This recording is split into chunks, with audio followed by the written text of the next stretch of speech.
Y'all, I'm so frustrated and angry right now. I had today's show locked, done, had an amazing, wow, I'm full of myself, decent intro where I apparently crossed a line, and I was told right before I uploaded today's show that if I put it out like that, I would very likely have this video suppressed, no recommendation, no showing up on the homepage, all the places where people click to watch me. And this feeling it's making me feel right now, it doesn't feel good. So how about this? If you want to throw up a middle finger or two with me, hit that like button. If we get over 75,000 likes, I'll give you a bonus morning video. It's not going to change your life, but I feel like I have to now put it out there on YouTube just for the principle of the matter. I don't know. Anyway, hit him with the nostalgia. This is a news show.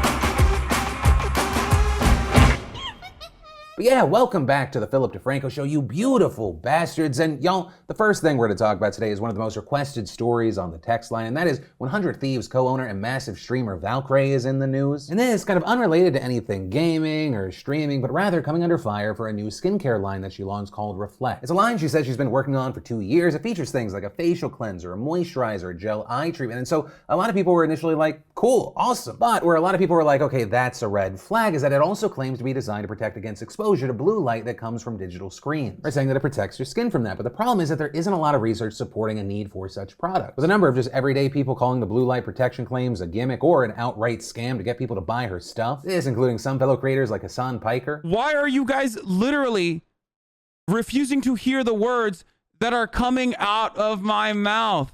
I don't believe the fucking blue light is destroying your skin in the way that the Reflect product presents itself. It's just soap. In fact, we saw a content creator and more notably cosmetic chemist with a PhD in chemistry, Michelle Wong, speaking on this. I really like Ray. I think it's great to see women of color in business, but you don't need to protect your skin against blue light from screens. Even with a big ass monitor, you would need days or months to get the same blue light as 15 minutes of sun. And if you do want to protect against blue light from the sun, which honestly isn't a big issue for most people, these products still probably won't do much. The active ingredients are antioxidants, which could potentially mop up the free radicals that the light causes in your skin, but that's so much less effective than blocking the blue light from getting into your skin in the first place, like a sunscreen. For that, you'd use foundations or tinted sunscreens which have iron oxides in them, and you probably have antioxidants in your skincare already. I'm sure the products are fine, they're reasonably priced, they'll probably get more people into looking after their skin. They probably could have included a sunscreen, but chill out on the screen thing. And on top of all of this, we've also seen people raising concerns about the terms of service on the brand's website, which says, "We are not responsible if information made available on this site is not accurate, complete, or current," with some also accusing the brand of subtly updating its website to change some of its claims, saying that the site used to say, "Research shows that blue light emitted from digital screens can damage your skin by shrinking your cells, speeding up the aging process, and causing redness." But now when you visit the site, it's less definitive, saying, "There is mounting evidence that supports blue light contributes to photoaging, including wrinkles, worsening skin laxity, and hyperpigmentation." And with this, Valkyrae really hasn't commented much on the criticism, but we did see in a tweet that she later deleted on her second account. She wrote, "I was told to wait until tomorrow to speak. I'm also very confused." So we might see more from her today. There might be an update to this. We reached out on Twitter. She hasn't responded yet. But if there is an update, her sharing a reaction, her side of the story, we'll obviously update this later. Then we should definitely talk about these major allegations coming from actor Ruby Rose. If you're unfamiliar, Ruby was the star of Batwoman, a series that she left in 2020. When that happened, reportedly there were a lot of questions, many people angry with Ruby Rose, a lot of people painting her as the villain. But now they posted a long series of Instagram stories explaining issues behind the scenes that led to their decision. And this is a lot. Starting by calling out showrunner Carolyn Dries and producers Sarah Schrechter and Greg Berlanti, saying, "Enough is enough." Ruby saying they never want this to happen again to anyone else, that they're telling this story to get their life back. Then addressing former WB TV exec Peter Roth, accusing him of having young women steam the crotch area of his pants while he was still wearing them. With Ruby also claiming that he put a private investigator after her, also sharing videos where a doctor detailed rib injuries she received on set, with the writing that she has enough to make an hour-long documentary about on-set injuries, going to share a clip of a surgery that she underwent, alleging there that she then had to go to work 10 days after, quote, "or the whole crew and cast would be fired and I'd let everyone down." Ruby also explaining other injuries that allegedly occurred on set, saying a crew member got third-degree burns all over his whole body, with the cast and crew who witnessed it being given no therapy after witnessing his skin fall off his face. Also saying they lost 2 stunt doubles, that she was almost blinded by a cut to the face, and that a woman was left quadriplegic, and higher-ups there tried to blame it on the fact that she was on her phone. But saying, how is that an excuse? She was a PA and her work was largely done via her phone. Ruby also saying the showrunner, Dries, only visited the set 4 times a year year, but made production continue during COVID when other sets, including CW series, were being shut down. Also claiming that Dries told Ruby to comply with the PI, but then denied it. With Ruby also saying that yes, they admit that they fought people on set, but only because they were fighting for safety. Ruby adding that they never raised their voice. But saying on the other hand, you had her co-star Doug Ray Scott yelling frequently, hurting a female stunt double and abusing women. Ruby also writing that she would never go back to the show for any amount of money or if a gun was put to her head. Writing, I do not quit. They ruined Kate Kane and they destroyed Batwoman, not me. But regarding all of this, Warner Bros. TV has now given a statement to Deadline saying, despite the revisionist history that Ruby Rose is now sharing online aimed at the producers, the cast and crew, the network, and the studio, the truth is that Warner Bros. Television has decided not to exercise its option to engage Ruby for season 2 of Batwoman based on multiple complaints about workplace behavior that were extensively reviewed and handled privately out of respect for all concerned. But yeah, that said, I mean, you look to the reactions online with about every aspect of the story, and in general, the response is, holy shit. But for now, because this is breaking today, it's going to be a developing situation. We're going to have to wait to see what happens from here. But from that, let's take a second to pay the bills and thank the fantastic sponsor of today's show, Squarespace. And over the past year or so, a lot of you have found your passion projects and what truly makes you happy, whether that means finally getting your independent business off the ground or creating a place to share your homemade goods, your new favorite hobby, current obsession, or maybe even a personal blog to get the thoughts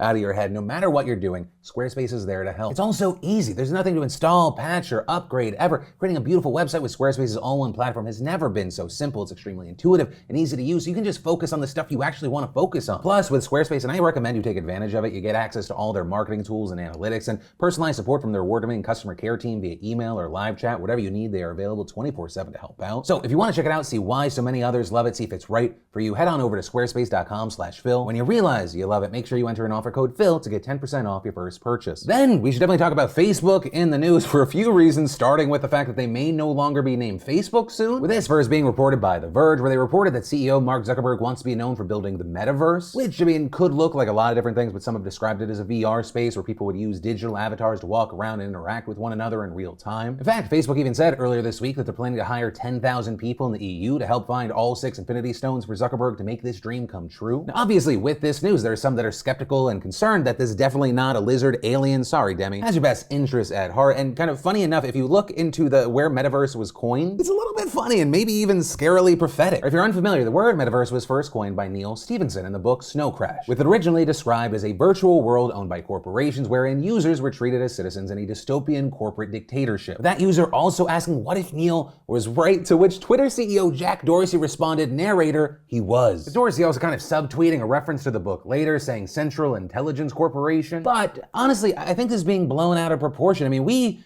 can trust Mark Zuckerberg? It's like my face was allergic to those words. Then in big money news, if you're in on Bitcoin right now, you're probably having a great day. It surged this morning to a new all-time high. As of recording, it's trading at just under $67,000. You know, this is big for the space. As you might remember, way back in April, there was a really hard crash. For months, it was struggling to recover. Crypto bros and gals were crawling through glass saying, just buy the dip. And eventually began steadily making its way back up. But actually, the reason that we're seeing this latest spike appears to be specifically because of the launch of a Bitcoin futures ETF. Right, for those unfamiliar, essentially this fund tracks buying contracts between two parties who are speculating on what the future price of Bitcoin will be. And during its debut yesterday, it actually ended up seeing 24 million shares traded. That is the second heaviest first day trading volume for a fund ever. Also, it generated $1 billion in turnover. And once again, and I'll always say it with these stories, if you're interested in crypto and you want to dip your toes, click the link down below or go to Coinbase, DeFranco.com, sign up, and for free, you'll get $10 of Bitcoin. I mean, hell, some of you that actually click through on this know this. You got $10 right now, that might be 20, 30, 40. Also, the cool thing with Coinbase is they have this whole reward system where just by learning about crypto, you can get like $32 more in free crypto. While getting in today right now may not be as beneficial as if you got in yesterday, now is better than never, especially when it comes to free. Then in breaking news around the Gabby Petito story, of course, we've been covering for a long time now, we're now seeing reports that law enforcement officials said that human remains were found in the same area that authorities located several items belonging to Brian Laundrie in the same park that his parents claimed that he went to the day they last saw him. According to NBC News, a senior law enforcement official says what appears to be partial human remains have been found in Florida's Carlton Reserve in a location that was previously underwater, though noting there is no confirmation the remains belong to Laundrie. Now, the outlet didn't cite what official confirmed this, but the Pasco County Sheriff's Office did tell reporters that the local medical examiner and a cadaver dog trained to find human remains were called to the scene. But the Laundrie's family attorney also issuing a statement this afternoon saying that Brian's parents informed law enforcement last night that they intended to search the park this morning and met officers there, and adding after a brief search off a trail that Brian frequented, some articles belonging to Brian were found. As of now, law enforcement is conducting a more thorough investigation of that area, as well as FBI Tampa confirming in a tweet that items of interest were located at the Carlton Reserve this morning in connection with a search for Brian Laundrie, and adding that an FBI evidence response team is processing the scene. And actually, a last-second update here. Right before I was uploading today's show, we saw the FBI in a press conference confirming that yes, the belongings were Brian, and saying that yes, a body has been found, but not providing further information. And like I said, this is still a developing situation, but this is pretty much the bulk of what we know right now, and we're gonna keep an eye on this. And then we should definitely talk about the monster that I will not show or name that's responsible for the 2018 mass shooting at Marjorie Stoneman Douglas High School in Parkland, Florida. And this because today, the former student who carried out this monstrous attack has now pleaded guilty to 17 counts of premeditated murder and 17 counts of attempted murder. So with these 34 pleas, that now sends him into the penalty phase in which a jury will be selected, hear testimony, and then recommend a sentence to a judge. He'll be facing life in prison or the death penalty, with prosecutors vowing to push for the harsher sentence. Now, his lawyers didn't discuss the reason for his guilty pleas, which were not part of any formal agreement with prosecutors, which may not be surprising, right? This is an open and shut case, but legal analysts say this could actually provide advantages for it. With William Nettles, a former U.S. attorney in South Carolina, telling the New York Times, in cases like that, it's often the best course of action to decline to fight a losing battle and instead fight a battle that you might win, and that's the sentencing battle. Or essentially arguing that if you try and fight an unavoidable guilty verdict, you might lose goodwill with the jurors. And so yeah, now we'll likely see the defense present evidence that they couldn't typically use in the guilt phase, things like the defendant's childhood, or things that they could try to use to humanize him and show that he's redeemable. Though, regarding the idea of redemption, these guilty pleas come just days after the defendant pled guilty to separate charges, including battery following a 2018 fight with a jail guard, which resulted in a judge sentencing him today to 25 years in Florida State Prison, along with 364 days in county jail, with credit for the 1,345 days he's already served. And on top of all of that news, we also learned yesterday that the families of the shooting victims reached a $25 million settlement with Broward County Public Schools over the tragedy. The agreement settling 52 of the 53 negligence lawsuits filed against the school district. And according to reports, the money will go to the families who lost loved ones, as well as those who were injured and those who suffered from PTSD or other conditions. But ultimately, that is where that story and today's show ends. Of course, whether it be the first one, the last one, anything in between, I'd love to know your thoughts in those comments down below. But that's it. Goodbye. I love you, face. I'll see you tomorrow.